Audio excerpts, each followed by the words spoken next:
অস্কারকে কি রেখে দেওয়া উচিত ছিল? এটা ম্যানেজমেন্ট ঠিক করবে। অস্কার তো নিজেই বলেছিল আমি থাকবো না, সেখানে তো থাকার কোনো প্রশ্ন ওঠে না। ও তো খেলা চলতে চলতেই যখন টিম যখন চ্যাম্পিয়নশিপ ফাইটে ছিল তখনই তো বলে দিয়েছিল প্রেস আগে যে আমি তার আগে সরে যাব, মানে এই দিনে বা এই ডেটে সরে যাব। ও বলেনি যে আমি সরে যাব, বলেনি। আমি যদি আপনাকে কোট করে দেখাই, না ওটা পরের ব্যাপার, কিন্তু তো প্রথমে বলেছিল আমি এই ডেটে সরে যাবো। হ্যাঁ বলেছিল তো যে আমি সরে যাবো। আসল কথাটাই আসি, ওর কথাই যাবো না তো। এখন ও যখন বলেছিল একটা টুর্নামেন্ট চ্যাম্পিয়নশিপের জায়গায় আছে, সেখানে সে কিভাবে বলে একটা কোচ যে আমি সরে যাবো? তারপরে এবং সরে যাচ্ছে, সেটা সে কথা রেখেছে। রনি কি করলো না করলো না, কিন্তু ওর কথা রেখেছে। এটাই প্রফেশনাল, এগুলো চলবে, এগুলো ওয়ার্ল্ডে সব জায়গায় চলে। আমরা এক্সপ্লেয়ার, আর এক্সপ্লেয়ারদের কাছে আসবে ভালো, যেরকম হলেও আসে খারাপ হলেও আসে।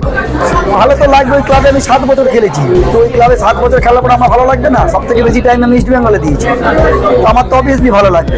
আমরা কোনো কথা বলছি মানে কি ক্লাবের এগেনস্টে বলছি না। আজকে কোচ প্রেস কনফারেন্স করছে আমাদের নিয়ে, তার মানে কতটা প্রেসারে ও ছিল হবো। অ্যালবিটো ডিকুনা, সন্দীপ নন্দী এবং রহিম নবী বলেন, রহিম আলী বলেছিল ভুলে গিয়ে, মানে এতটাই প্রেসারে ছিল মাথা খারাপ হয়ে গেছিল। রহিম আলী বলে দিয়েছিল, তো প্রেসারে ছিল বলে আজকে চ্যাম্পিয়ন হয়েছে। আমরা যখন খেলতাম না তখন আমাদের টাইমে কোনো সিনিয়ররা যখন এসব কথা বলতো না, আমরা চাপ হয়ে যেতাম। ভালো খেলার আমাদের ওগুলো ইন্সপায়ার করতো, আমাদের ভালো খেলা এগুলো আসে। ইমামি ঠিক করবে, অফিসিয়ালরা ঠিক করবে। এবার অবশ্যই আমার মনে হয় যেহেতু চ্যাম্পিয়ন করেছে তো অবশ্যই ধরে রাখতে হবে। এই টিমটা কেন ধরে রাখবে না বা কেন এরপরে তোরা খেলবে, এএফসি খেলবে? আমার মনে হয় ক্লাব বেঁচে গেল অনেক। কেন ওখানে তো আসার পরে তো কোনো বাঙালি প্লেয়ারকে এখনো অব্দি তোলেনি, একটাও বাঙালি প্লেয়ার আমি দেখতে পাইনি। সৌভিক ছাড়া সায়নকে বসিয়ে খেলা ভুলে গেছিলো, কবে খেলবেও জানে না।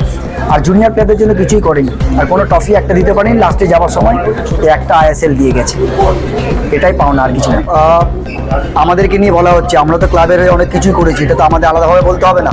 সন্দীপ নন্দী কী দিয়েছে, অ্যালবিটো ডিকুনা কী দিয়েছে সেটা সবাই জানে। ইন্টারন্যাশনাল ট্রফি দিয়েছে তারা। আমিও ক্লাবের হয়ে কলকাতা লিগ থেকে শুরু করে ধরো ডুরান্ড কাপ অনেক কিছু আমরা জিতেছি। এফসি কাপও আমরা খেলতে গেছি, অনেক ভালো ম্যাচও আমরা জিতেছি।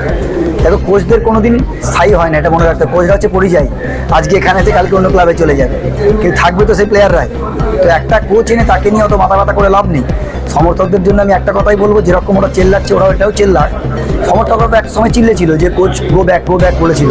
কেন বলেছিল? পারফরমেন্স করতে না পারলে সরে যাবে, সেই জন্য তারা বলেছিল।